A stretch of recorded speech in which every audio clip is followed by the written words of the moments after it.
Welcome to Talent Buzz, where I talk about talent acquisition with fast-growing SaaS companies. And today we are talking about how to hire the right people, how behavior beats experience, and why culture fit is key when hiring. And let's start today's episode with a little introduction to Celine. Yeah, I'm Celine. I'm the CMO and co-founder at Niimblr. Not first time CMO, but first time co-founder. And so Niimblr is a B2B SaaS company. We help creative and media agencies with their feedback management process. Yes, and I have a background in advertising. And after that, I've been working in B2B software for more than a decade now. Time flies. Yes, and decided to take a leap of faith this year and, take my leadership and my vision of how to build companies into my own baby. So Nimbler it is. Yeah, it's a long time, and I've I've heard so many people referring to their company as their baby, and I've been always personally thinking, you first grow the company, and then at some point, hopefully, if everything goes well, you are able to do an exit. Let's say whether it's in 3 years or 10 years, and it might be a bit hard because now when I'm thinking, I feel like it's easy to let go, but it might be completely different situation back then. There's all the sweat and blood on building a company, so that will be very interesting to see. Oh, exactly. Exactly. And it's interesting to be on that side because I've been helping shadowing so many founders in their growth journey, but it was a very different experience than actually founding the company itself. So I already had so much respect for founders back then, and now I'm like, wow, I totally get it. This is a lot of sweat and tears, but it's also very gratifying if you're looking for another level of purpose in life. Yeah, and today we are really talking about building teams, culture, a lot of those kind of things. But I think it is good for the listeners to really understand your stage a bit more right now. And you post on LinkedIn, I think it was yesterday, regarding your funding round. You're raising a bit more than 1 million. And to be honest, I think that means that you are hiring quite soon as well. But can you just give a quick recap for the listeners on your situation right now? What size team do you have, and all that kind of stuff? So we are three co-founders. So that's like the foundation, the pillars of Nimbler, and we're working with a few freelancers. We also have a bunch of interns helping us. We went through an accelerator program with Entler last year, and we were able to build the platform and launch it. But now we're ready to really take it to market.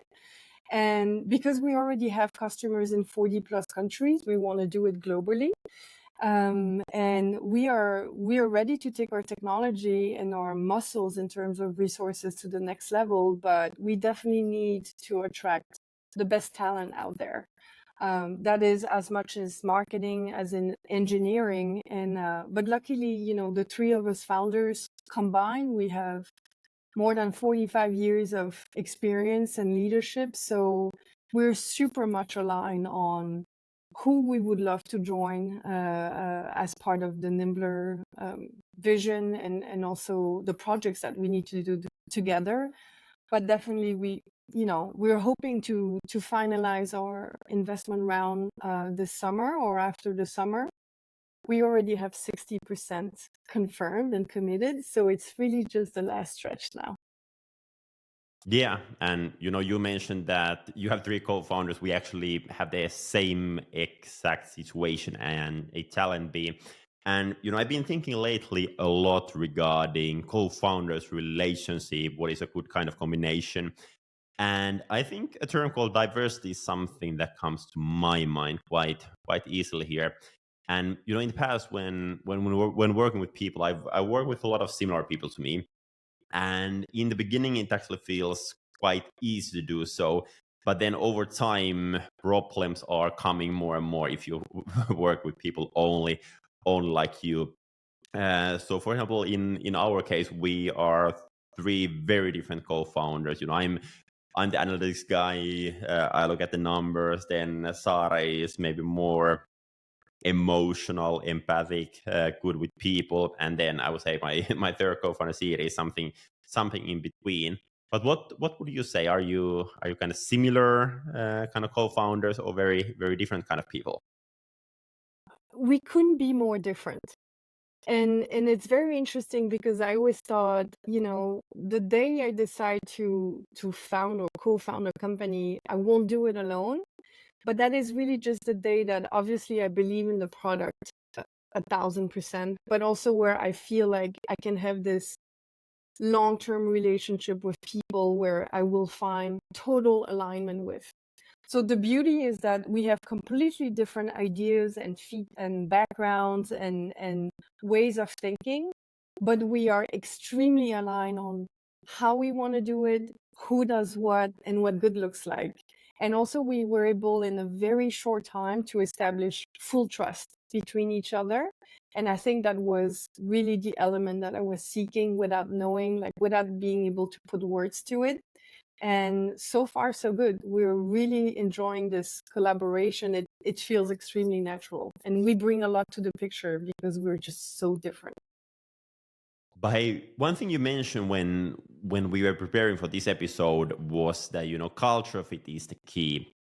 And I've been talking about this particular topic quite a lot with a lot of different people, and I feel like there are some people that are talking about culture fit, then there are some people that are talking about culture add, and then actually how we are internally at Talent B talking about is that there should be a vision fit and mission fit on people, and just have a mutual understanding where we want to take this company, why we are on this journey.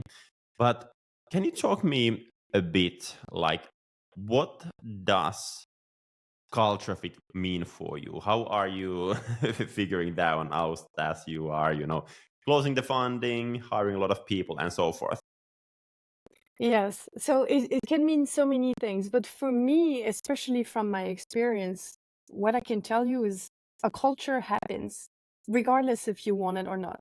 So a culture is going to establish itself. It may be really good, positive on your business, but it may be also really, really bad, toxic, whatever. And a culture fit for me, is not about looking for people who fit your culture as who you are as a person, your ways of thinking, your vision, but it's really just being able to find people who understand what good looks like. What are you trying to do to win?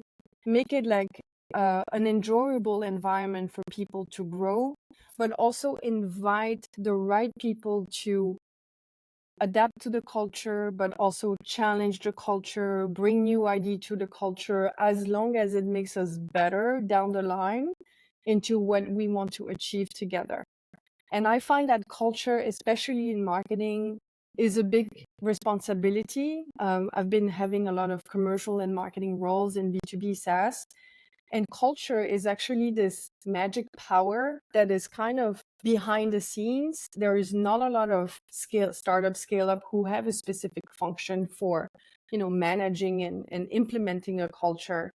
But the beauty is that culture happens, so you may as well utilize it as your superpower in attracting the right people. And that comes from the personas in the company, what kind of message you come across with, how much people trust you, how much do you actually deliver to a promise. It could be anything from when you write a job ad, do you actually back it up once people are hired? And so culture happens based on like a series of behaviors that just show who you are as a person, who you are as a company. And that can really be your superpower in the sense that it attracts great people as a magnet. It also attracts investors, it attracts partners, clients, you name it. It's kind of this like aura that you have in your hands to design based on a vision and based on what good looks like.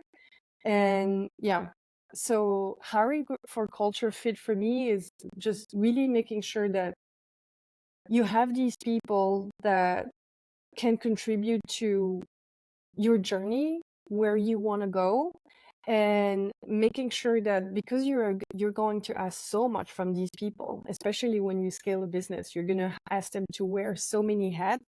You want to make sure that these people will be great ambassadors for your brand, for your community, um, for your culture out there, really. So that's kind of my idea. That's what I look between the lines, especially when I interview people, when I try to understand how would they fit us, our DNA. Yeah. No, I think it's quite interesting there what you said about looking between the lines, and I've been working on our own recruitment process lately, and I think about how to make it even more structured in a way that we don't hire people based on their feelings only. And of course there is the feeling, and I think it's important part of that one. But then at the same time, I really want to build a scalable recruitment process where we can treat people equally. And I know that a lot of companies, for example, have a separate culture interview within their recruitment process. And I've been always thinking it's a bit tricky kind of to get the point, but then at the same time, I think it's very tricky to interview for culture. But can you share a bit more, like when interviewing people, whether it's a cultural interview or an interview around some other team? Like how do you really measure if this person is a culture fit? Is there some specific questions that you like to ask, or is it just more about talking? Asking yourself after an interview, do I feel like this person fits our culture, or how do you do it? Yeah, so it starts with some transparency, and in order to have transparency, you have to have your business strategy completely aligned before you go out there and interview people and make sure they fit your culture. So I would be very open about, we are a business and we are trying to go there. This is our time horizon. These are the things that we need to achieve. It's not going to be easy, but we want to have fun along the way, and we want to do it in the most positive way possible. Is this going to be challenging? Of course it will. Will it require people to take initiative, to get outside of their comfort zone? Yes. But the journey and the reward at the end should be big enough that I can see a lot of curiosity, the right questions being asked, understand that specific people have specific experience, even if it's like outside of work, just like extra curriculum or things that they have done to show me that they have the spark that it takes to scale. They have this initiative, kind of risk taking and curiosity about, please help me understand what are we trying to do here.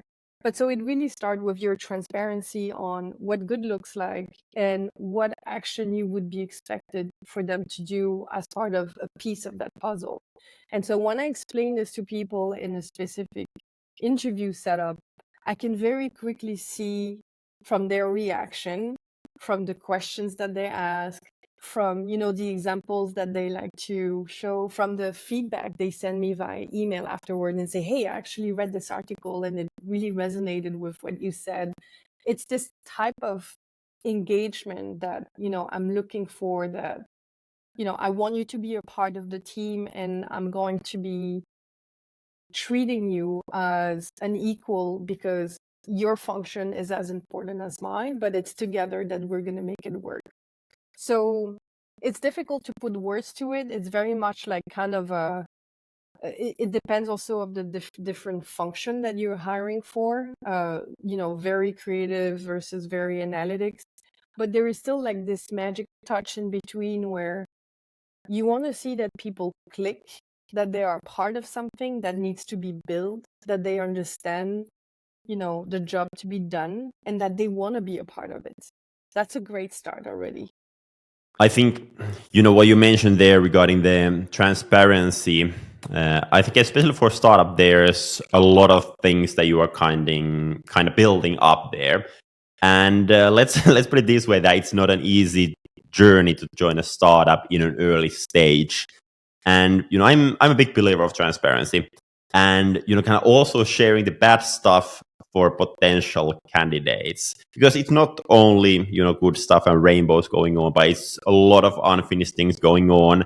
So when you build those, or sorry, when you share those things openly, there won't be that many surprises for people when joining your company. What do you think on that? Yeah. But it's also very much like almost more a leadership responsibility to make sure that people understand what they stepped into, that the promise you made them, like the reason why they chose you, is something that you deliver over time. Because making people succeed also in your culture, in your vision, it doesn't just happen because they join and they have the skills, or they have the experience. You really, as a leader, you have to nurture this and give them the framework, the structure, the tools, the mentorship, the communication. You need to be able to ask all the right questions, like, why are we not succeeding at this? What do you need to get there? Let's really look into this more in detail. Like, you need to enter this role as a leader with full responsibility. And I can tell you that from the companies I've worked with before, it's a very clear differentiator on how fast you move versus how many roadblocks you may have. It just simply can be down to how great of a leader are you with your people. So it's both ways. One thing you mentioned before this episode was a very interesting sentence, in my opinion. And you said, hire for life, not for a job. And you sent that one to me over email, and ever since I've been thinking, what do you mean by that sentence? So can you open up a bit on that one? Yes, so it's kind of like a long story in my life that built up in my career as well. So I've lived in many different places around the globe, and when I look back at the opportunities in my life, the chances, the positive stuff, but also not the so great stuff, everything that brought me joy and a sense of foundation and roots was really the quality of the people around me. From my family, my friends, to the people I worked with when I was a student, to the people that I interned for, to then in my career. And I always knew that, nurturing these relationships, in the most giving, loving way, somehow always ended up giving back in ways that I never expected it. And I thought, why are we not doing this more in our careers? And so it became even more clear to me when I started my very first job. I worked in New York City in this extremely cool agency, advertising agency, and the CEO was a total legend, like in the advertising world. And the kind of person that you would think, yeah, he's untouchable. Like, you can't really even talk to him. You'll never have the time. Well, I was totally wrong about that, because he had an intention to develop a relationship with every of his employees, including me, who was the junior girl. And he nurtured me through mentorship, communication, trusting me to meet clients very early on. And I thought, and only looking back years after, I realized that trust, the relationship that I got from this job, the colleagues that I got, the loyalty we had for this company, for our clients, for the industry. Even today, 15 years, more than that later, I still actually benefit from this, because this guy hired me for life. And so I wanted to turn this into all of my leadership role, in the sense that I thought, why not always look for people in the sense that, there is a longer cycle than just working together, especially at a scale up where it may just be a couple of years, 5 years, things happen very quickly. But because things happen very quickly, hiring people for life means, obviously, you want to find a gem that can fit a function and, a role at the time that you need it. But especially in marketing and working for product companies, you need to be able to expect these people to grow either in different roles. You need to make sure that, they're going to be able to be this octopus down the line because you're expecting so much from them. You need to be able to let them go also, because, it's just the name of the game. And you need to be able to know that maybe 10 years down the line, they'll come back as a partner. They'll be an advisor. They will become a client, or vice versa. And these things just kept repeating in my career, year after year. And even more so today that, it's the first year I'm a founder. The amount of people who reached out of the blue completely, just because one day, I hired them as an intern and now they want to help, or they want to do this, or they want to introduce me to someone. I'm just thinking, this is why when you hire people, you nurture them, you have this relationship, it's a cycle that never really ends. So I never really look for people for like, oh, we are on a 3 years project to scale this company and then we will exit and then let's see wherever everyone lands. I really nurture this relationship so that, it can go both ways and we can feel like the world is getting a smaller place over time. So that's what I mean. I hope it makes sense. Yeah, it makes sense. It makes sense. And I've been thinking lately a lot, when doing recruitment for SaaS companies, and typically when starting a new project, there's always that kind of profile definition going through what the company is looking for. And there's a ton of discussion around, what the company needs, and only that. And I think it's of course normal, when recruiting people. But I think you really get the best results actually when you kind of turn the tables around. And what I mean by this is thinking about what there really is for the person joining the company. And it's not only about what happens while the person is within the company, but also what happens after that one. So it comes actually back to your kind of employee value proposition. And if I think about us, I like to think it in a way that, I should actually have an exit conversation with our people the moment they join our company. And what I mean by that is really understanding, where do they want to go with their life? Where do they want to go with their career? And, helping them to get there. And, just to understand the fact that most likely people won't be staying within our company for 10 years. At some point they will leave. And, if you know where they want to go, help them get there, I think it will be a win-win situation for both parties. Yeah. It tells a lot about, a company and the people behind it. It does leave a mark, always. And you just need to decide that even if you have to close the door, how do you want to do that? As much from your personal relationships as for your professional relationships. How do you want to close this door so that, maybe down the line, it will reopen again? Who knows, and I think it's really important, especially when you are a leader, when you are a company owner, or yes, that you make sure that this is part of a value, a mission that you have on how you want to treat people down the line. It's a small world out there, and once you have found people that you find extremely valuable for something specific, it's important to respect them for the work that they have done, and then make sure that you can continue being on good terms, and making sure that maybe in 5 years you'll hire them again for a freelance gig, or maybe in 5 years they will hire you because you're becoming a freelancer, or so forth. I think it's really important to just make sure that to know that these, like, the cycle turns, and you may as well make the best out of it. But hey, the last topic that I would really like to talk about is the experience versus behavior on people. And this is something I see quite often when companies are hiring, and then ask what they want, and they want a person who's done the exact same thing in the past.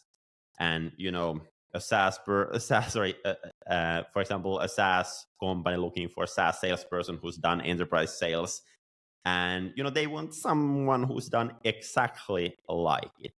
And it's difficult to get those people because they're working somewhere, they are happy, they have a good team, hopefully a good product to sell. So why they would join your company.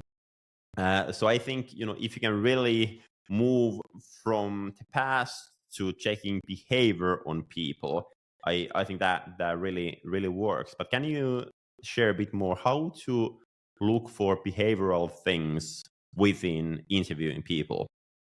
I mean, obviously there is a part of the experience that first needs to be in check. I mean, there is a bit of a foundation part that you need to make sure you have, in the sense that, you know, it's nice if someone has some skills, but don't forget that everybody can be upskilled.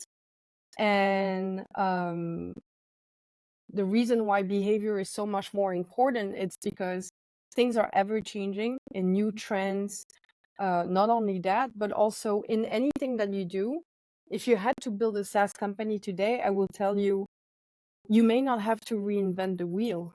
There are methodologies, there are structures, there are playbooks, there are so many things out there that you can decide to adopt and, change here and there. But what's really going to be the biggest differentiator is the behavior of your people on your team, and how they're going to take full accountability for the piece of the puzzle that they are responsible for. So if I'm looking for, a marketeer in my team, like for example, now we're looking for a designer. We're obviously looking for someone who knows 2D, video, 3D, because this is what we cater for our clients. So we would like to market it. But I make it very clear in our interview processes that, if you're not completely there, for example, with your 3D skills, we can teach you, we can get there together. But what's really important is that you are curious about our strategy. You want to understand the why of our clients. You want to challenge some of it sometimes if you think it doesn't make sense. You want to understand about why did we pick this methodology over another. You want to understand, what does it mean to actually build this brand together? What does it mean over time? Like, what type of impact we have on the market? You also want to be able to, work with, a flexible environment. We are a startup. We don't even have an office yet. You need to be able to be self-disciplined. How does that look like? How much do you need communication, or how much you need mentorship to understand what the job to be done is? All of these things is what I call behaviors. And to me, when you design, specific projects and you expect people to deliver that with you, the skill sets, the experience is just a piece of it. But really the way that they approach this, the way that they're gonna almost self-lead themselves, like have their own personal leadership about this, it's telling me so much more to where we can grow together.